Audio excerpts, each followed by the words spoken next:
I want to readdress our central program, which is philosophy. And there was, as I mentioned to Laurel or suggested to Laurel, there was a couple of or several actual topics that deserve some follow up. And I've it's been bothering me all week, but I'm not sure I can handle them all. The thing about Plato is that it's not untrue, as Alfred North Whitehead said, that everything that happens after Plato is just a footnote. That's not an exaggeration. And so when we're covering Plato, it's kind of like you're covering the entire 2,000 years since, because all of these, there are very few issues that haven't been suggested by Plato that somebody else thinks of later. And so it's easy to get started in a discussion of something that he said that maybe we'll cover later and maybe we'll never cover because we're just not going to have time to do everything we want to do. Anyway, there are a couple of things that I wanted to address. One, I'll hold for Laurel, but I think Meredith was, I see she's joining us. Meredith was interested in too. I want to make clear that we're talking about the theory of recollection, and I was mentioning that Chomsky and Jung were among modern theorists who pick up on this theme in different ways. Of course, Jung with the collective unconscious and Chomsky with universal grammar. And what we got talking about last time was the deficits that happen to children who are not well cared for in early life and how this can affect their development of language. This is not really what Chomsky's about. In other words, neither Plato nor Chomsky want to say that if you just had some, wolf child, somebody that had never been introduced to civilization, he would develop language on his own because of recollection. Nobody is arguing that, and certainly not Chomsky. In fact, it's kind of the reverse, which is that what he wants to say is that even if you have every possible exposure to language at an early age and a safe environment and all that, what he says is that that still will not account for the child's ability to learn grammar at such a quick pace. And this is true in all societies. That's another thing. If there were a universal language, then everybody would end up speaking the same thing, which is, of course, not the case. But all children in all societies learn how to speak. And if you think about how weird of a thing speech is compared to all other animals, most animals, well, we don't know what they're communicating, but as far as we know, the kind of things they communicate, if you take birdsong, are, this is me, don't mess with me, I'm looking for a mate, there's some kind of danger, that kind of signal. In other words, it's something to do with a threat or a challenge or looking for a mate or something like that. But words, I can say a word like tree, and it has nothing to do with anything of the sort. It's not a challenge to me. It's not something I'm threatened by. I'm not expressing pain or fear or anything like that. I'm just saying tree, and it's just some sound I make, and you know what it means. But there's not even a tree in this room, but I said tree, and everybody knows what I'm talking about. Or I could be talking about something that doesn't exist, like a fairy, and we know what that means. And what Chomsky says is he has something called merge. I don't want to spend too much time on this. I really want, but he has something called merge. And what it is you have, say, a noun and another noun. like say Sally and Tim. And so you could say those two things and put them together in a merge. So if I say Sally and Tim, I know that there's two different people. And then if I add he, it's reiterative. So then I can add another merge, which is our running. So there's another element. So Sally and Tim is say the subject, and then I go are running, that's a verb. And so that's another merge that I'm making between. This is the word that Chomsky uses, merge. It's not something I made up. So and then it just reiterates and in a manner not totally dissimilar from, I suppose you all had to diagram sentences when you were in school. I did anyway. And it's a way of teaching grammar. Well, that's not exactly what Chomsky does, but it's sort of like that, how he merges different elements and they all come together to mean something. And what he wants to say is that a child does not have enough of a sample to have learned that by the time they are, say, 2 or 3 years old, to have learned the structure. Now, another comparison that would work would be large language models. And what large language models do is they don't know anything about the world and they don't know anything about grammar. You just spew billions and billions of sentences at them and they will recognize patterns. And so the simple example is a barrel full of, and if you are an LLM, you can look at all literature in the world and what's the most likely word to come after a barrel full of? Well, it's monkeys. It's not giraffes. And so that's how it's simple as that. It's just massive number crunching that allows LLMs to come up with what the next word is. And even though it appears to have a grammar, it doesn't really. It doesn't, nobody has taught it, this is how words go together. And this is a noun and this is a verb. It just knows that this is, and this is the same thing with, say, self-driving cars. They just let them loose and they see what patterns are followed by normal drivers, and they have billions of miles to crunch in their supercomputers, and then the car gets an idea of what you normally do when you see this stoplight, right? Anyway, the child, according to Chomsky, does not have enough data like a supercomputer or an LLM to have arrived at an understanding of what the pattern of grammar should be in a sentence. And yet they display, they know what, if you say daddy's not here, they know who daddy is and they know what not here is.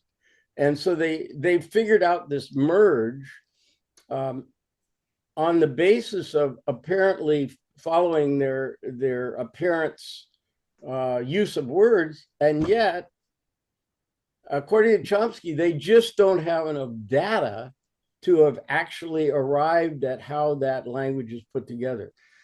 Another example that Laurel mentioned, I think, is she come back?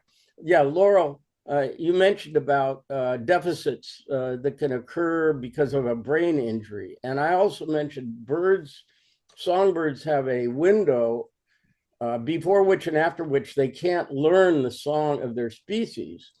And so what this indicates in both cases, the brain damage, is that there is a mechanism in the brain that allows the animal to comprehend in a way. It's not maybe the same with birds, but comprehend what's going on. And if that is damaged, even though random words or random visualizations can occur to them, they can't construct something that's a sentence.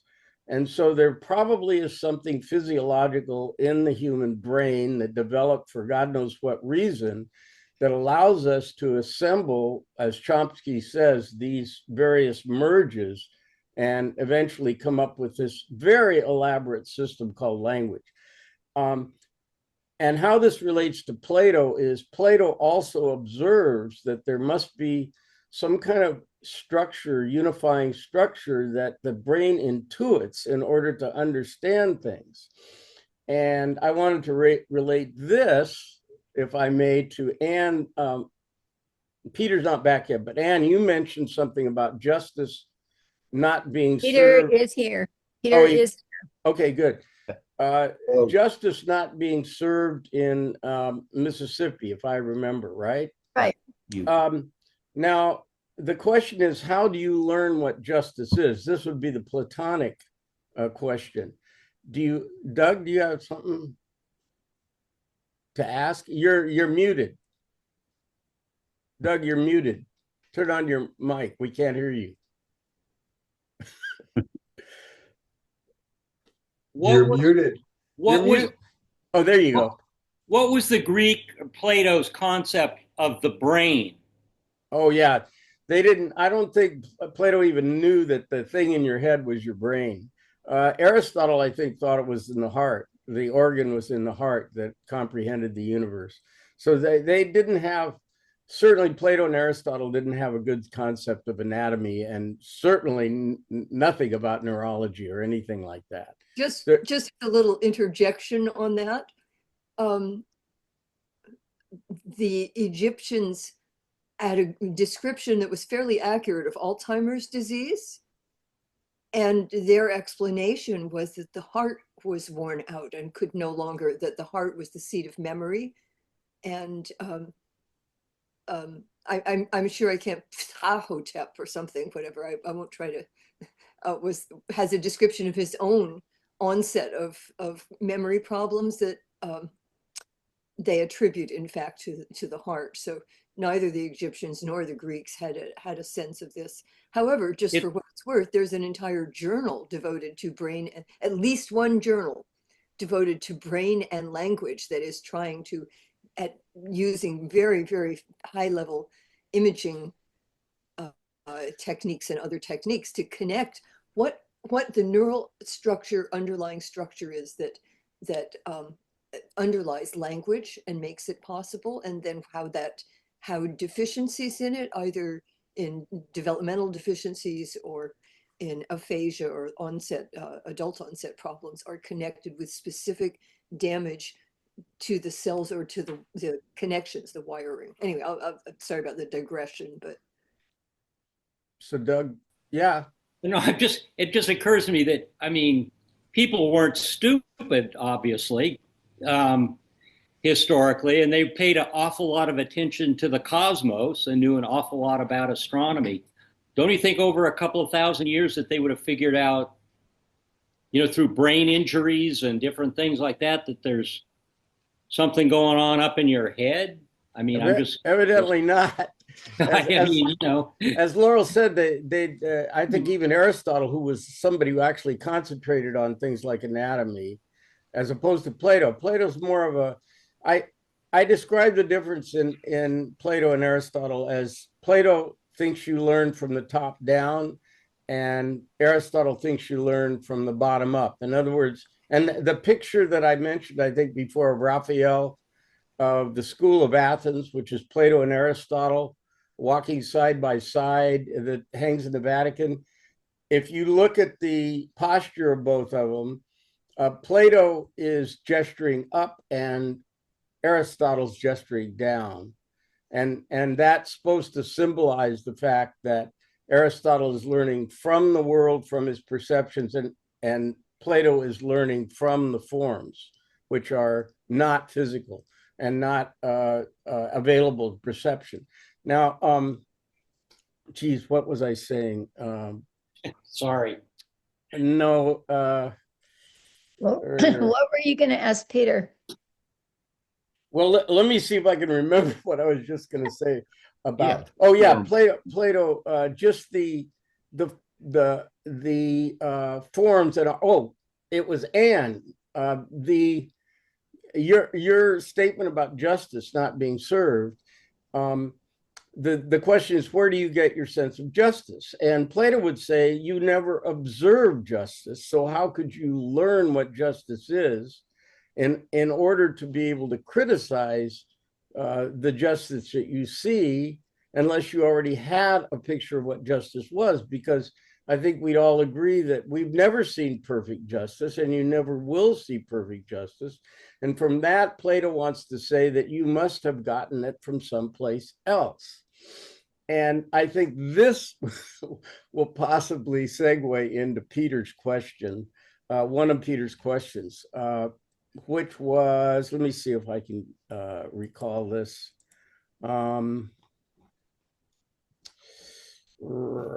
Just a second. Can't recall.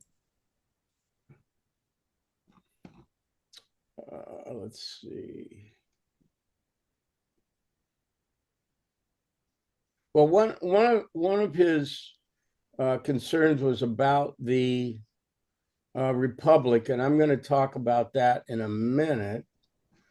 But I said I thought the definition of justice at the end of the Republic is a valuable thing in a way, but not a sufficient definition of justice. okay, yeah, we're going to definitely get to that.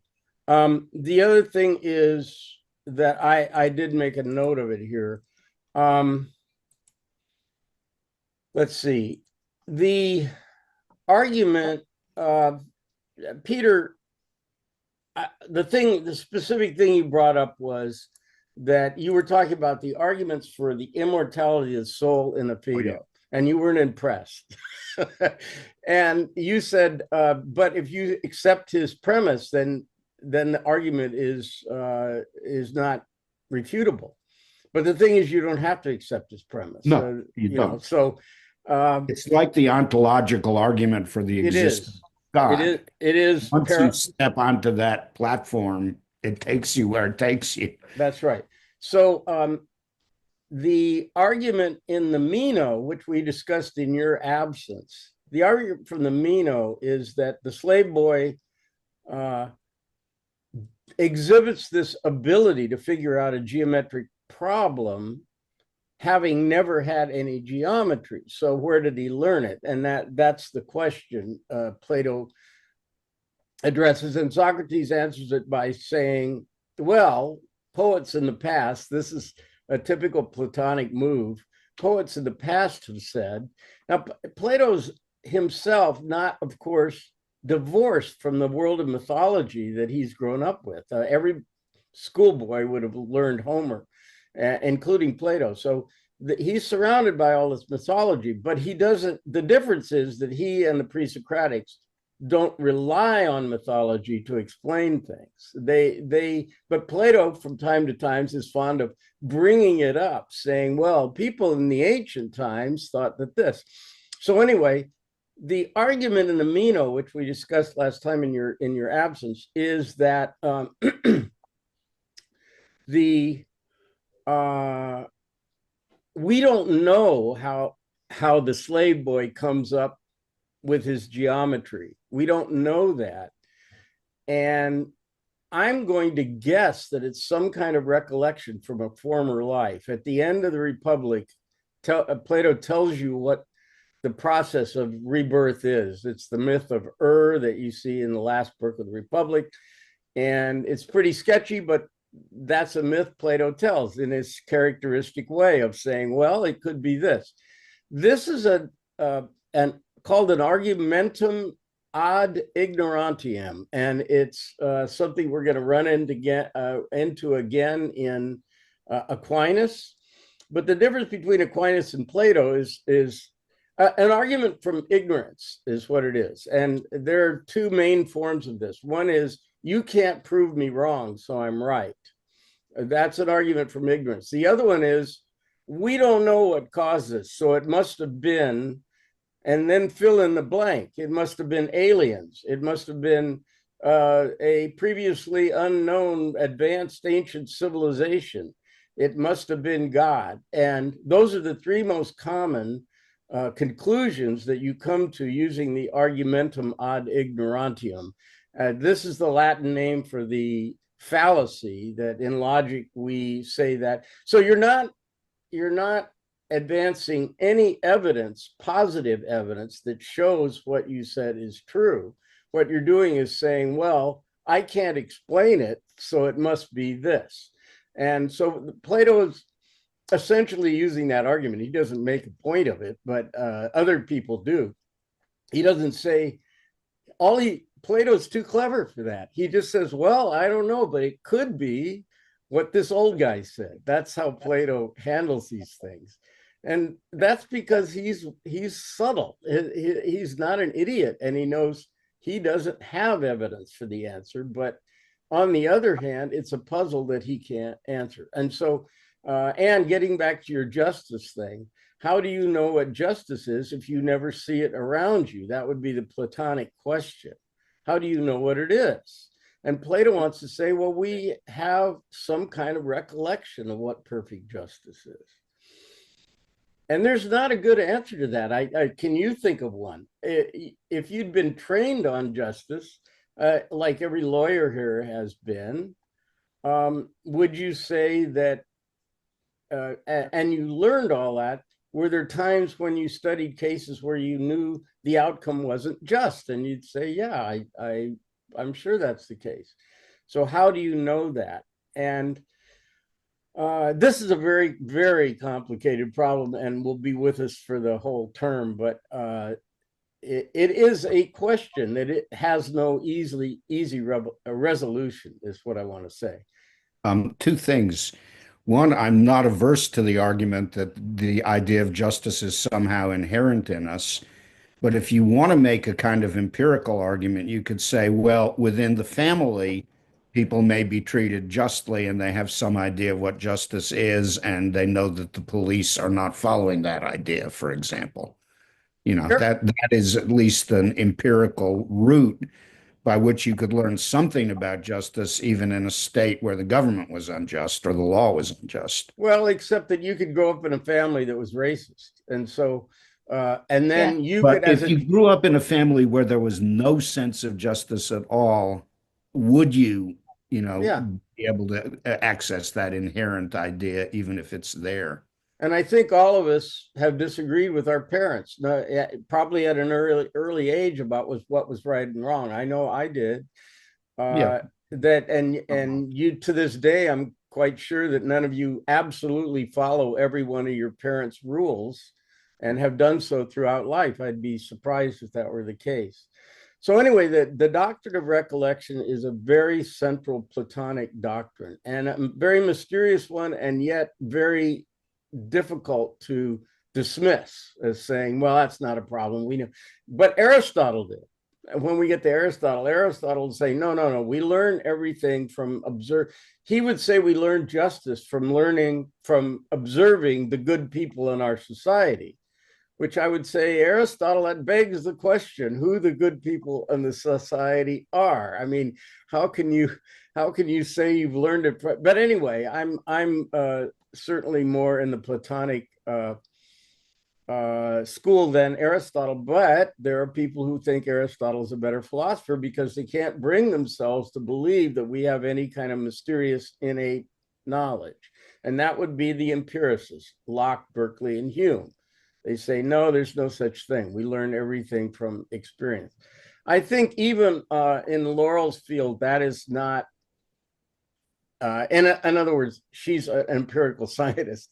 And I think even in the realm of empirical scientists, there's a lot of mysteries that can't be explained by observation so far. Absolutely. But I did send you a copy of an article, send everybody, I hope it got to everybody, a review of the evidence for the early development of a sense of justice, that there appears to be some sort of foundation for learning about it and its components. So Tony, I will be really interested. It claims that there are 4 foundational aspects: impartiality, agency, obligatoriness, and conflicting claims. Anyway, this is just, again, I want to move forward. I don't want to go off on a tangent, but I'm really interested that Plato was by logic or an argument rather than observing people's brains or child development or whatever. He's coming up with hypotheses about where things come from that can be examined five Well, more. exactly, but what do those words mean, and where'd you get the meanings for them? I don't know. That's what I want. That's what I'm That sending this along for. that would for- be the Platonic question. How do you know what I can't remember. Give me one of those terms again. What were the terms you told us? um, Impartiality. Agency. Impartiality. Partiality. Okay. Obligatory. Where do you get the concept of impartiality? Do you get that from? I would say people can't.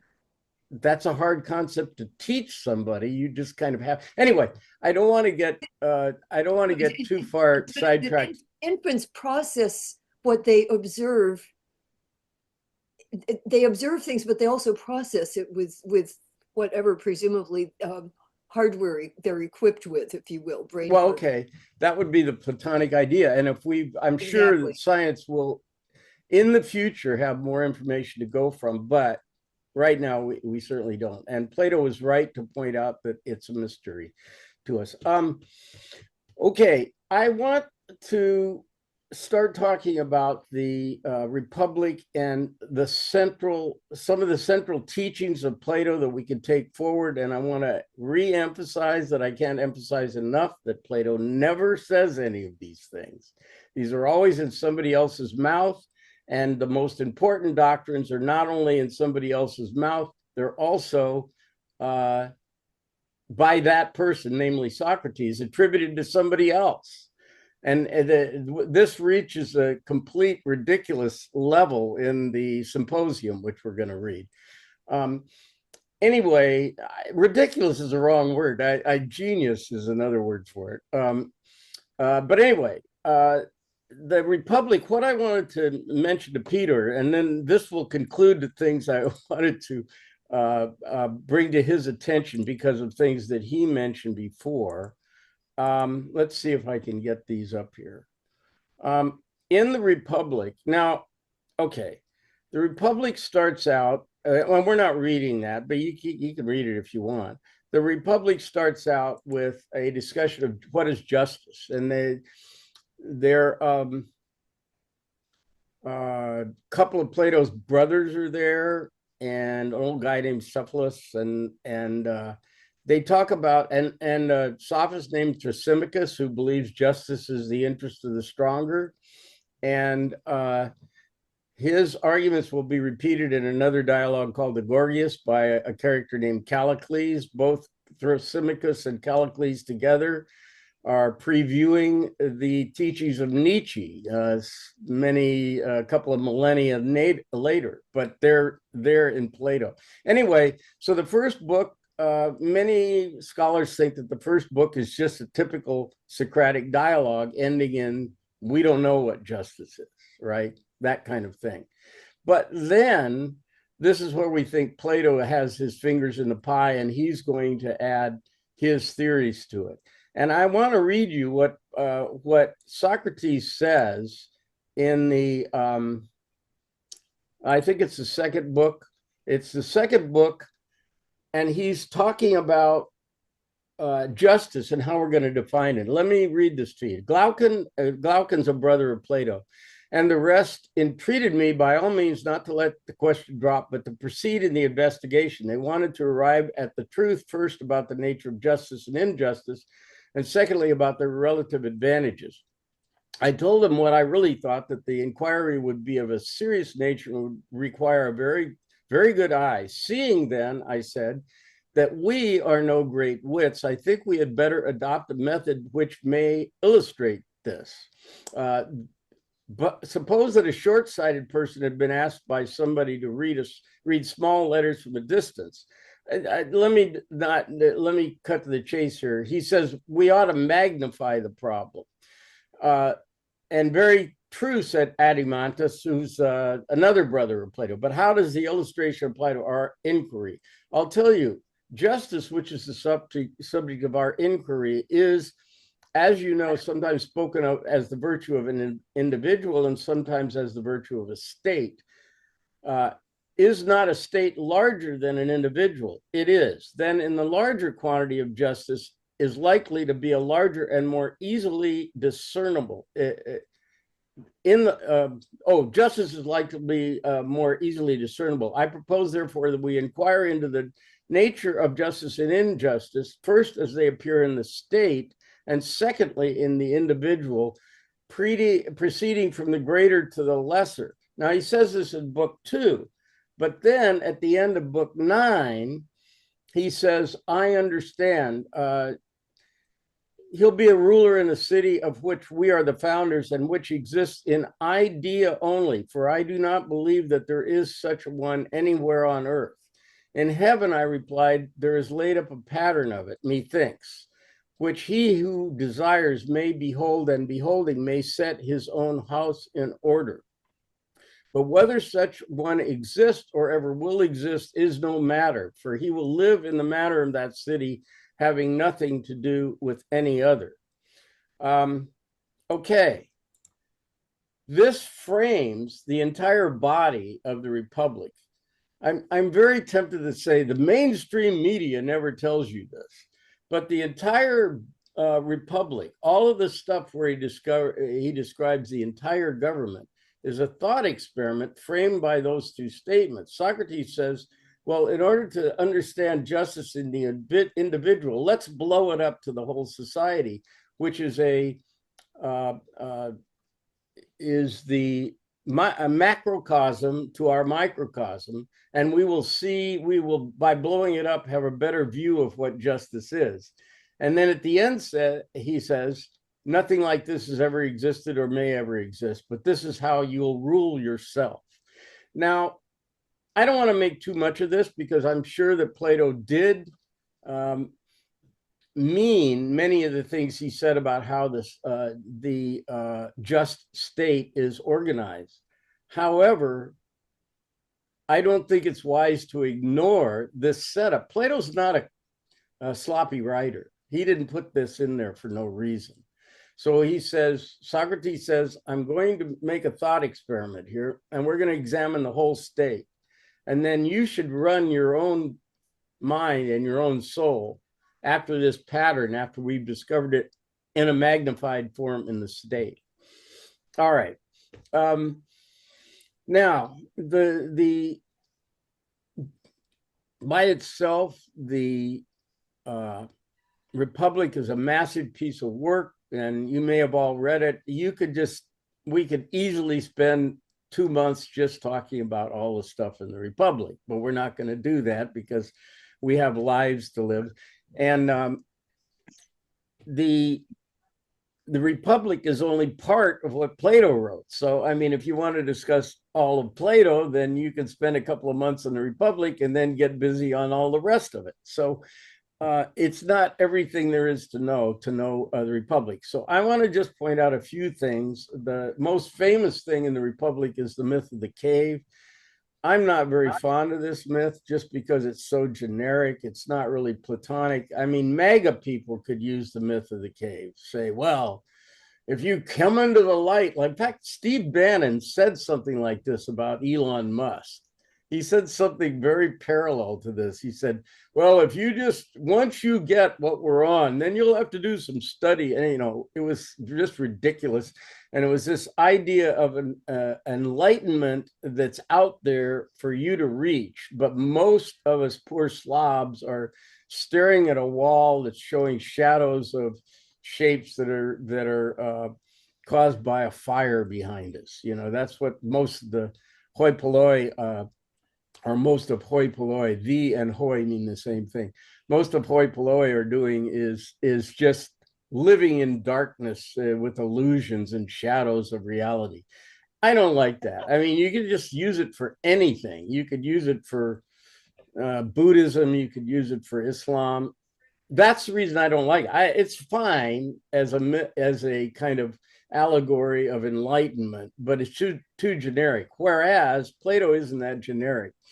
And I would one of the other myths he refers to, or metaphors or allegories, is the myth of the sun, which is more like Plato, more specific to Plato. And the myth of the sun, I think have already mentioned, but the myth of the sun is that this is in the Republic. That's why I'm bringing it up.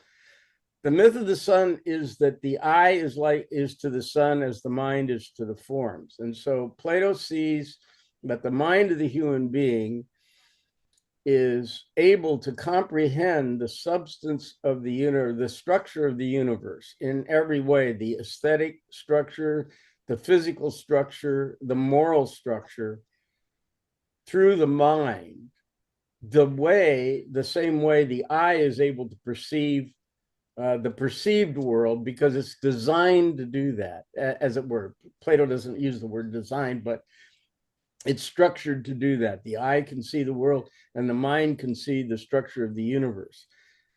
And I think I mentioned that this is a kind of mysticism that's different from what we're used to thinking of as mystics, like Meister Eckhart or Saint Teresa or the Buddha, or anybody that goes into a trance-like state and feels at one, or George Harrison, feels within you and without you, feels the universe is within you and you're at one with the universe. That's not the kind of approach to mysticism Plato has. He does think the universe is within you and without you, but he approaches it from an entire analytic and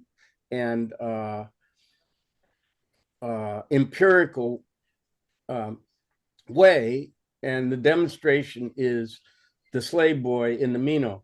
The slave boy in the Meno, by the way, that demonstration is not copied or ever repeated in the whole history of philosophy. There is no equivalent demonstration of any other philosophical principle in the entire history of philosophy, other than that slave boy demonstration by Plato. So another thing that is implied by many of the things I've just said is that Plato is a dualist. He is the father of all dualism, as it were. The two most famous dualists in philosophy are Plato and Descartes. Descartes had the mind-body dualism, and Plato has the world of forms and the world of perception. Those are his two areas. And the world of perception is accessed through recollection, and recollection is prompted through what he calls the dialectic, which is a process of what he calls collection and division. In other words, we're sorting things out. We're sorting out what we know by examining the concepts that we have. And Plato is, well, he's the first rationalist. We call, the rationalists are like Descartes, Leibniz, and Spinoza, that usually, and the empiricists are the Locke, Berkeley, and Hume. And the mistake that I think Plato would say these two schools of thought are making is that they are eliminating the other, and they're both part of what is necessary. And he thinks this is demonstrable through the Meno. It's demonstrable that we need both in order to comprehend the universe. You can't eliminate recollection, and you also, if you didn't have recollection, you wouldn't understand anything that's being seen by your eyes. And we're going to return to that idea with Kant, because Kant responds to Hume is an empiricist. He believes all knowledge comes from perception.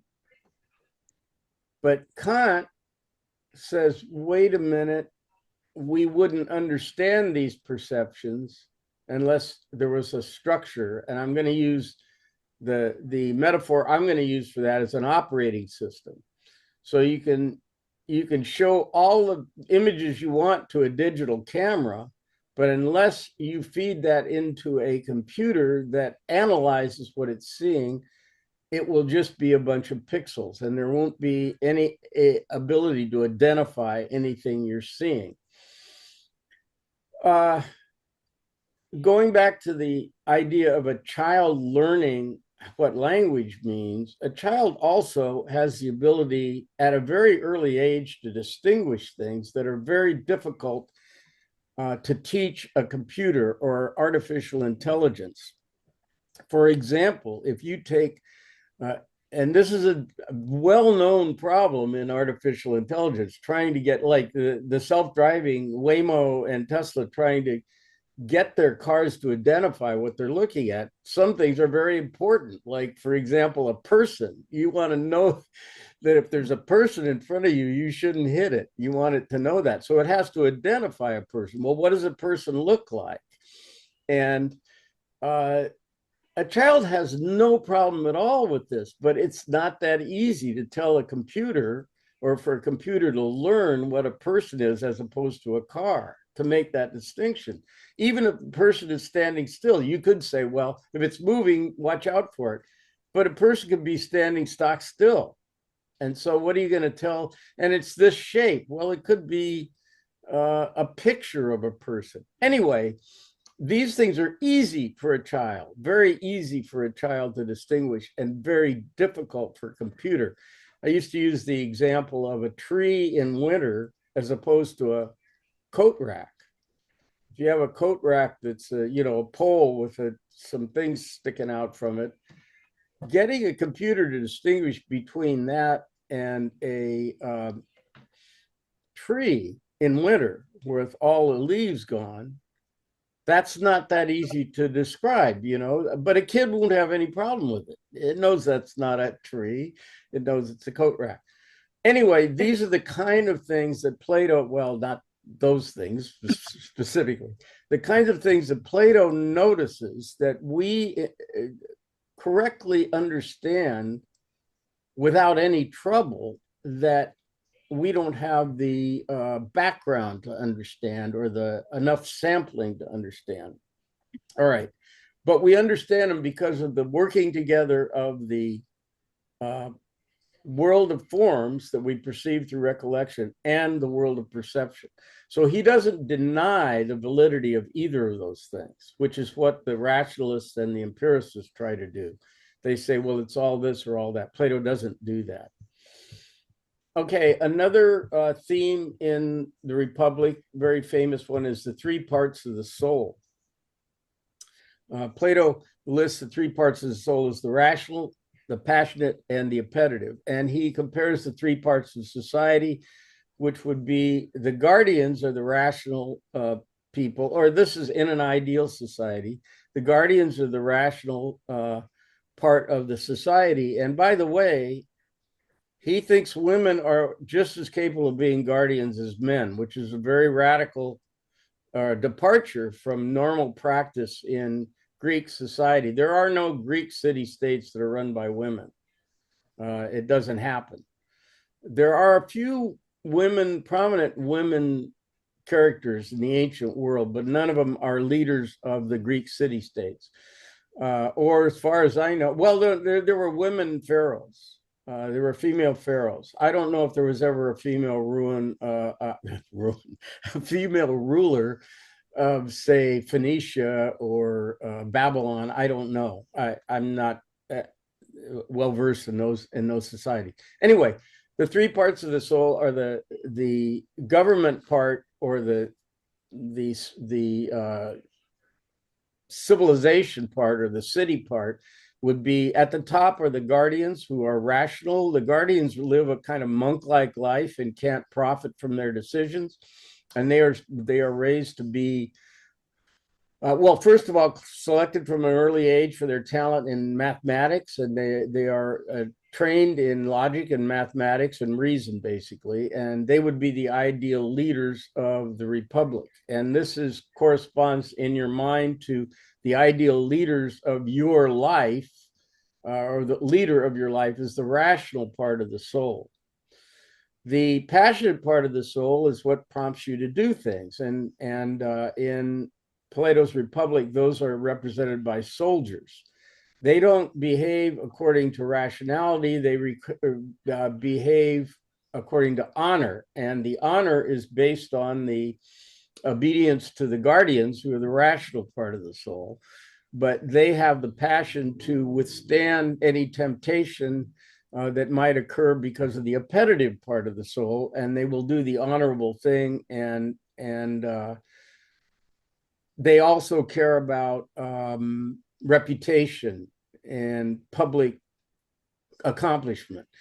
And then the lowest part of the soul is the appetitive, which is everybody else, the groundskeepers and clerks and artisans and sculptors. Those are all represent the appetitive part of the soul. In other words, what gets society through the day, the garbage men, the people that take care of business and do all the tasks that are necessary. That is represented by the appetitive part of the soul.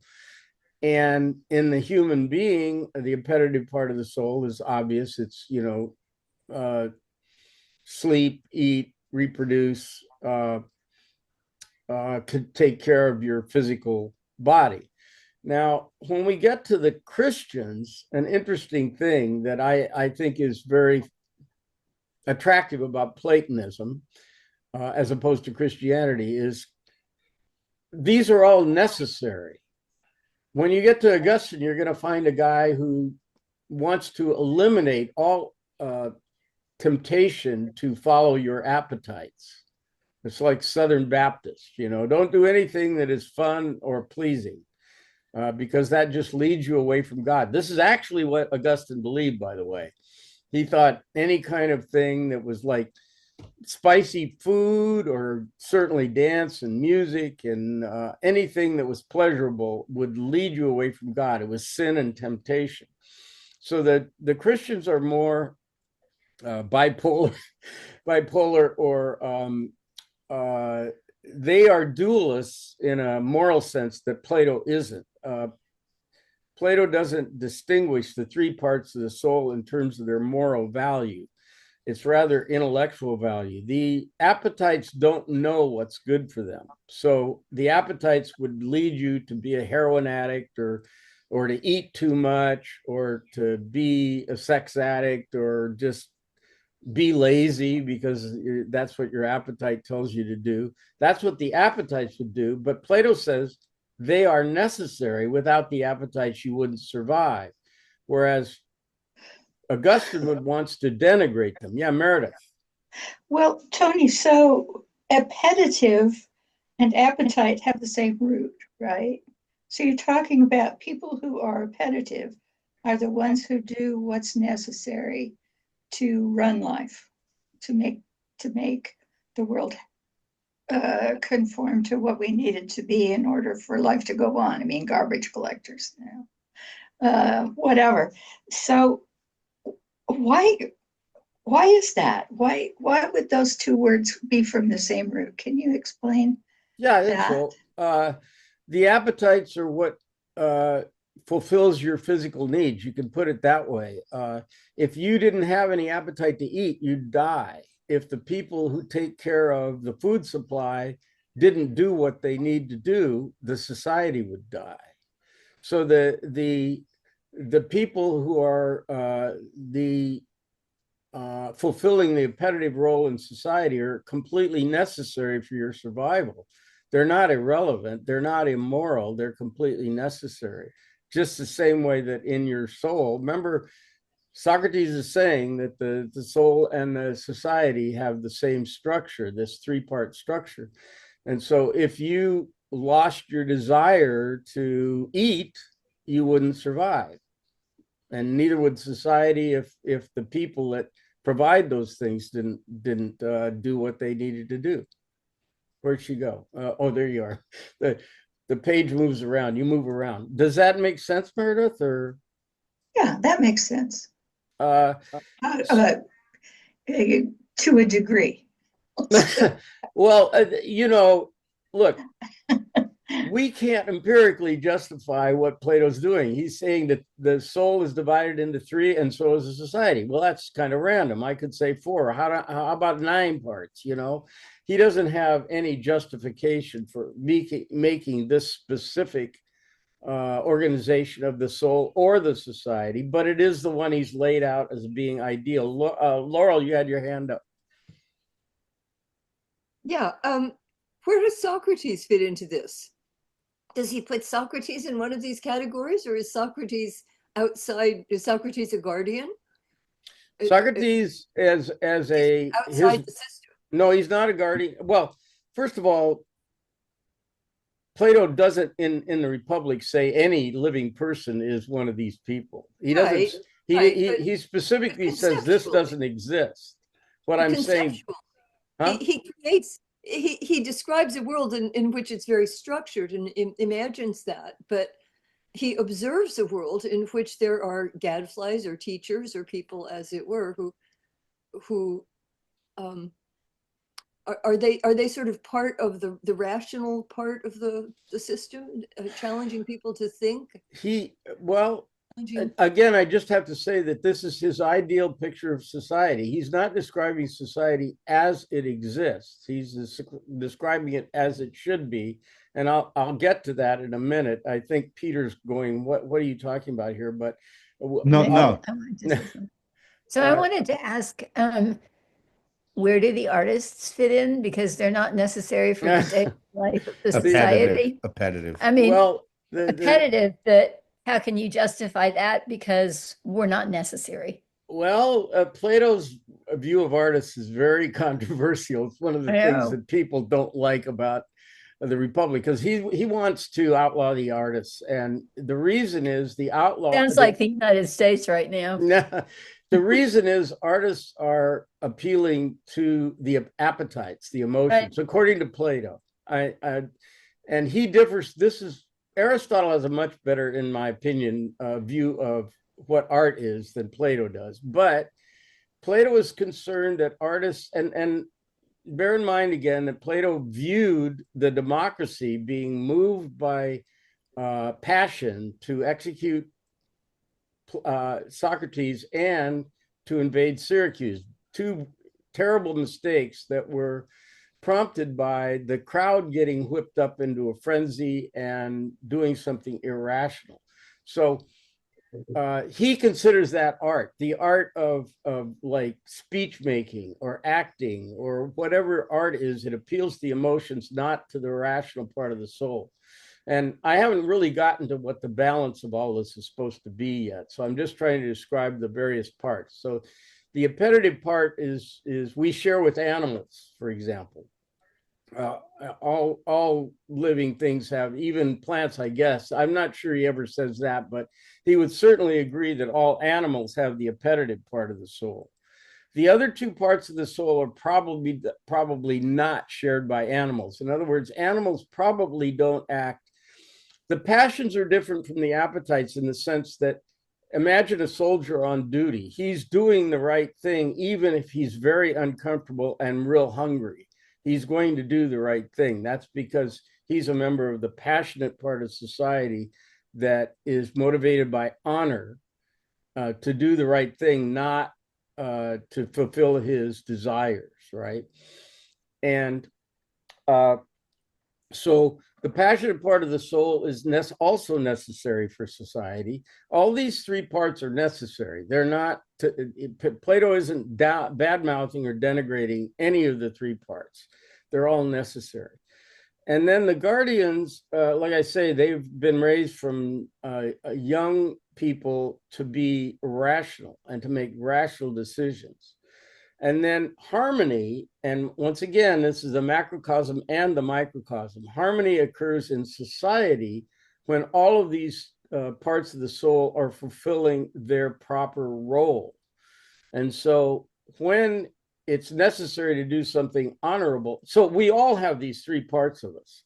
It's just that the guardian part or the rational part hasn't been developed as highly by, say, every street cleaner and pizza chef as it has by those who are rational.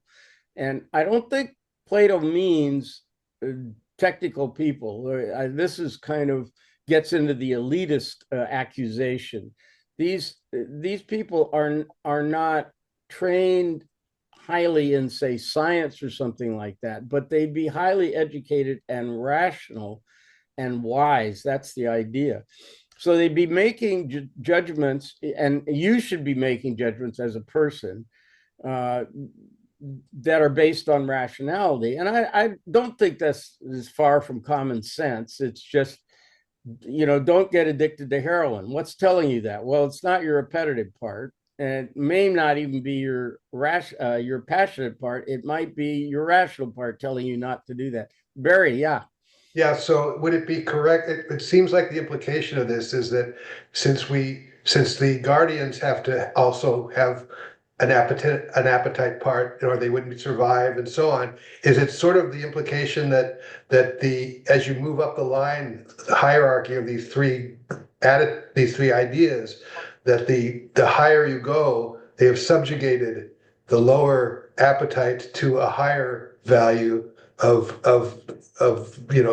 action or rationality. Is that correct?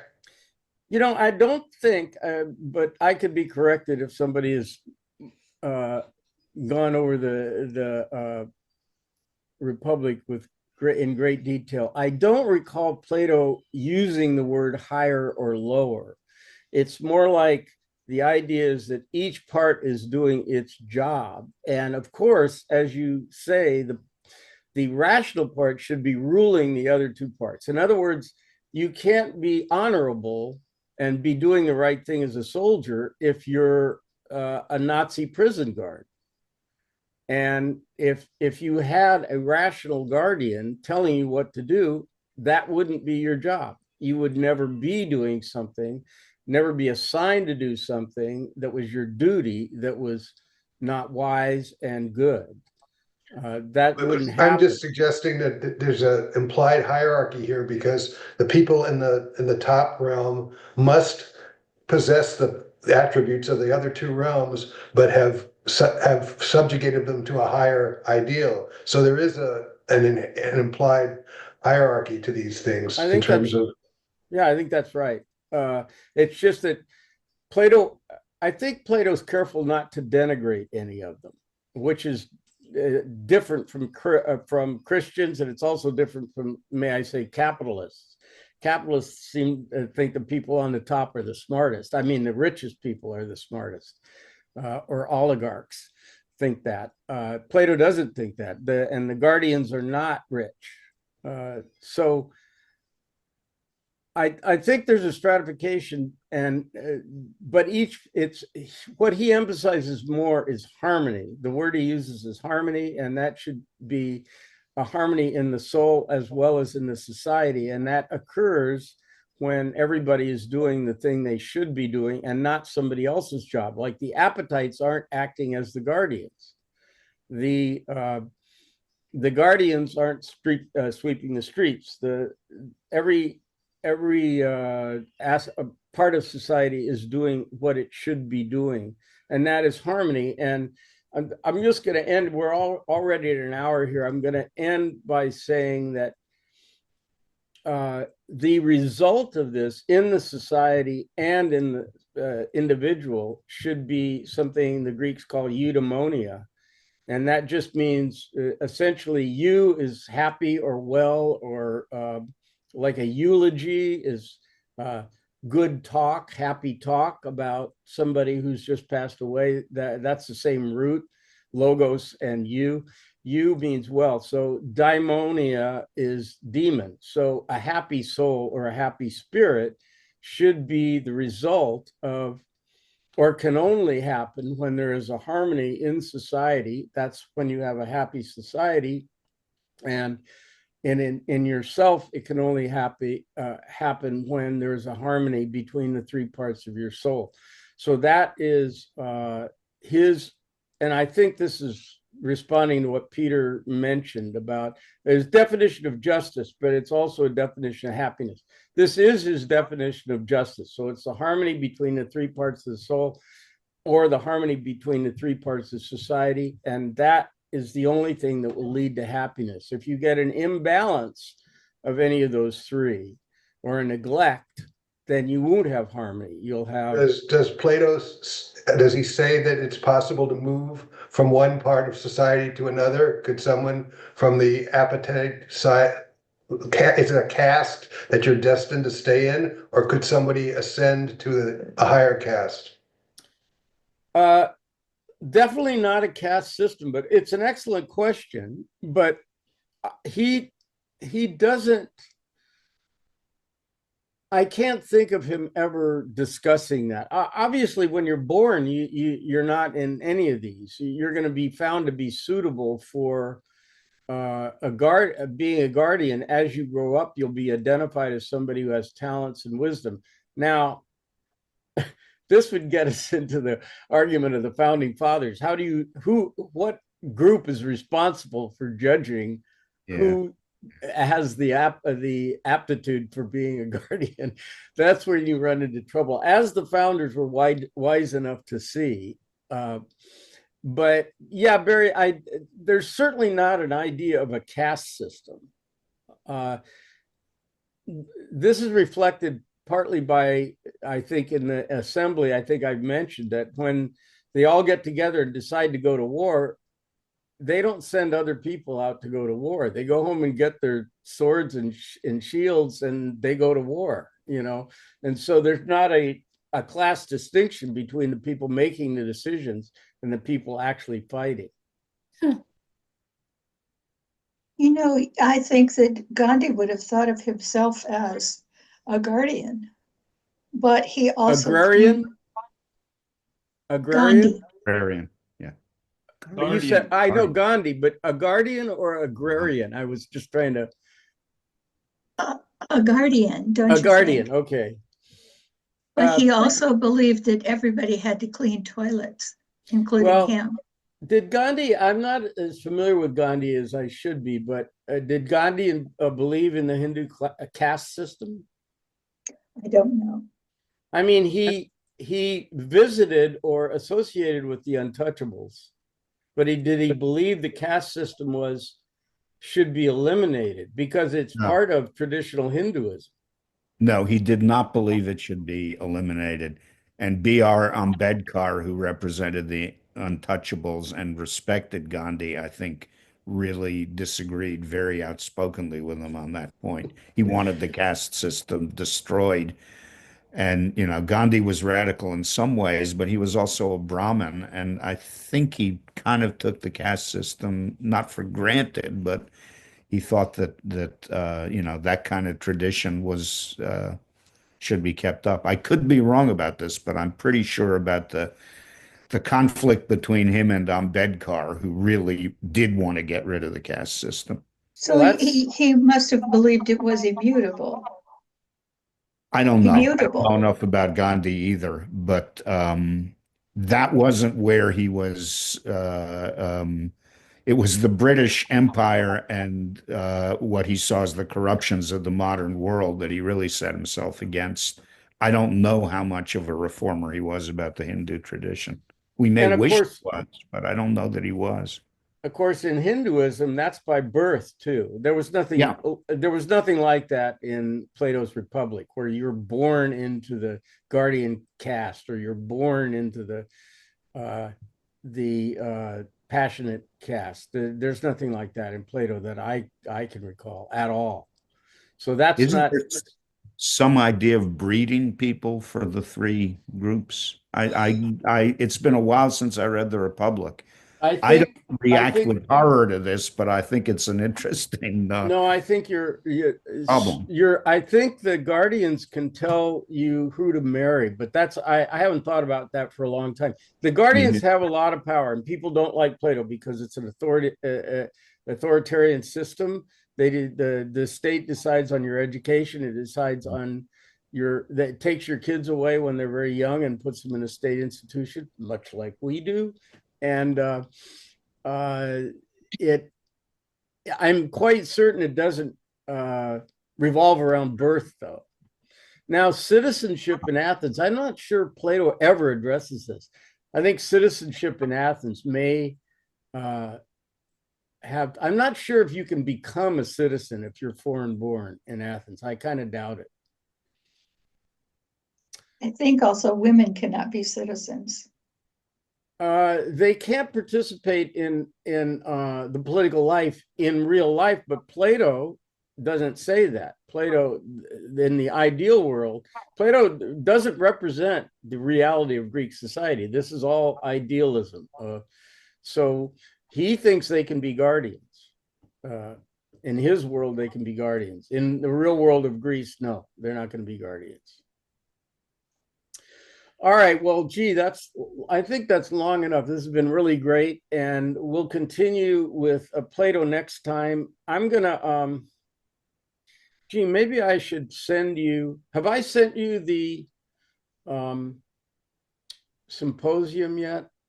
Yes, I did that. quite a while ago. Oh, okay. Things have gone slower than I expected. You might want to read that. What I haven't sent you the entire symposium. This is long enough. What I sent you, all it is Diotima's statement about what love is. And Diotima, just to give you an introduction, is the only woman who appears in all of Platonic dialogues. I think a couple of others are mentioned, but she not just participates, she's the featured speaker, and she's also a sorceress. So on both those counts and on several others, she's a very peculiar source for Platonic wisdom. She's a woman and not even a guardian type or educated or mathematical type woman. She's a sorceress who is listed as somebody who, or described as somebody who held off the plague for 10 years. So that she has supernatural powers. So she's a very strange character to appear in a Platonic dialogue, but she's right at the center of this one. And we will mainly be covering what she says. So if you want to read the Diotima thing, that's fine. If you don't, that's fine too, for next time. So enough of me. Anybody else have remarks or comments or questions? Longer than I planned to go on today, but that tends to happen with Plato. So if nothing else, nobody else has any comments. That's yeah. I have a couple. Oh, good. I had the pleasure or non-pleasure of being out in Claremont last weekend, where it kind of rained on. But I went to reception, and one of the professors I met was a linguist. And I mentioned the idea of the sort of universal grammar, and she said, "Well, the research is going the other way. You know, that was an interesting research, but the thought process about that concept is starting to.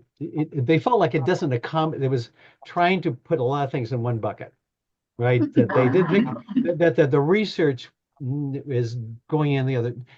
Not that the thought is different, but the research is going in the direction of maybe we're not accommodating for how people acquire language in different cultures. In other words, so that's basically it's an open question.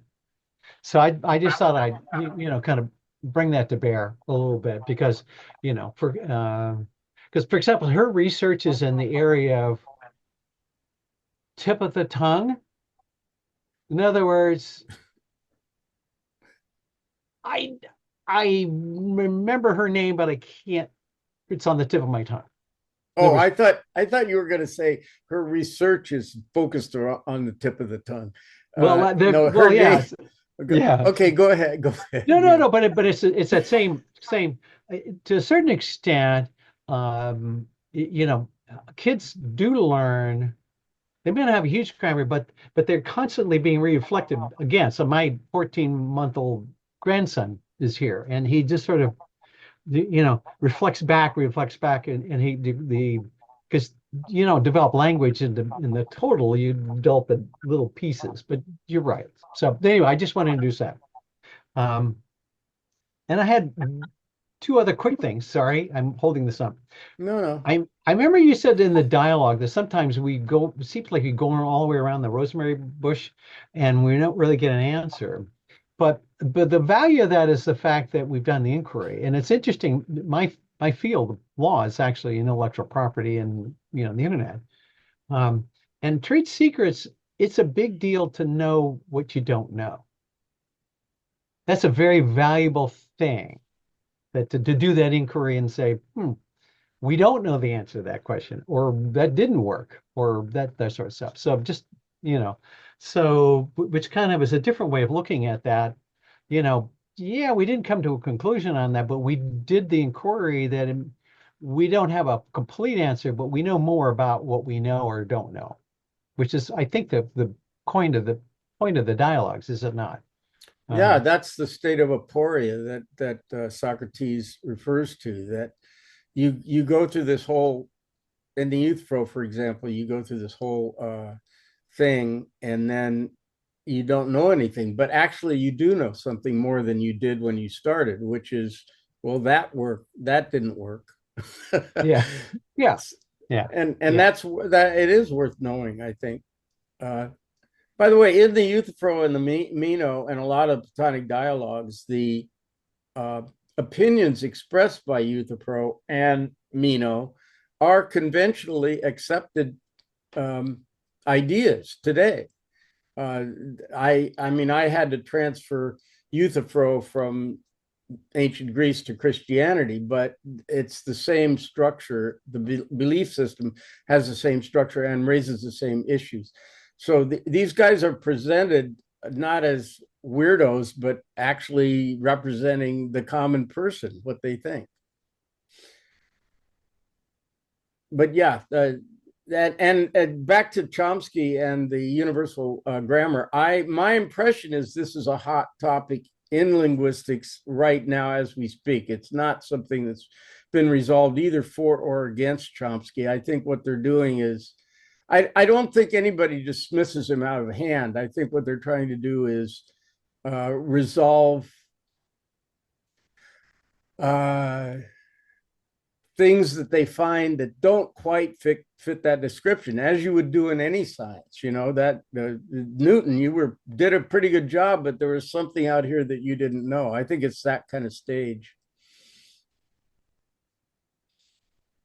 I think it's also not an either. It's not an either or black and white thing. I think there's a pretty good agreement that there are underlying brain structures that are crucial for language beyond, mama, papa, or dogs knowing words.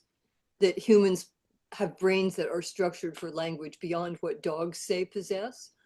But exactly how that's put together and how much of grammar, as it were, how much of the structure of language is really organic in the brain. I think that's like as you say, we know more than we used to. But we also, Neil, you said something I wanted to hit on, and that was, I use the large language model as saying what a computer does with a blank slate, and it couldn't do that. And what you pointed out was something very true, which is the large language models don't exist in the real world. So you can't point to something and say, or a large language model can't observe you doing something and then calling it something. It isn't perceiving the world. It is just using purely symbols for the world. So it can't know. So the advantage of the kid or the child learning language is not is that he is living in a real world where those words have meanings that he can see the use of. Even so, I think Chomsky thinks it's too much organization to be learned as quickly as it is in all examples of humanity, all societies. Yeah. Although you have go ahead, Barry. When you mentioned earlier about the songbirds, the critical period for learning a bird song, I just want to point out that I ran into that concept with my son because he had 2 neurosurgeries before he was a year old, and his language skills were very slow to develop. And it was pointed out to us by psychiatrists who were working with him that the trauma of those operations may have probably disrupted the critical path of language learning, and it has persisted in a language processing deficit that he still has today. So that same critical path idea exists with human language learning as well. But Barry, can you give us an example? Because I've spoken to Ben before, and I didn't notice any weirdness about his comprehension or his rhythm or anything like that. I've known friends of mine who have more trouble than Ben had. So Well, can you- he's learned kind of to pass, pretty well. But when he was young, he couldn't remember and keep straight the names of his relatives or the names of certain objects. He would struggle to get them for years, even after adolescence. He was always had difficulty with phone conversations because he couldn't process what the person was saying quickly enough to be able to respond. And so he would just be faltering in being able to say anything. And he still has difficulty in situations where there's a lot of conversation going on around him. And he just kind of, his mind just freezes when there's too much linguistic input for him to process. So it's evident, but he can pass for normal pretty easily. he can pass. Yeah. That's all very interesting. And of course, as far as not remembering names and things, we're all advancing to that stage ourselves. But interestingly enough, he is always also, and as he struggled with all these things, he's always had a compensatory talent for observation. He observes things very astutely and remembers what he's interesting. seen, and his topographical sense, he can navigate. He remembers, what we're driving someplace, and I'm always lost, and he always knows where we're going, which is interesting. That is interesting. Wow. Oops. Anybody else want to jump in here and enlighten us? Well, okay, it's just one of the highlights of my week to get together with you guys and talk about things that I can't talk about with anybody else on earth.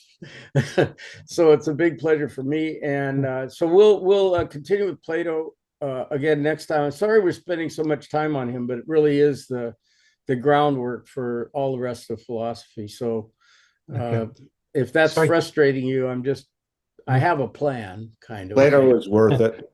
All right. Oh, so I have a quick question. So how did the young man do? You end up in Tupelo, not Memphis, and you took him there for his surgery on his foot. He's not young.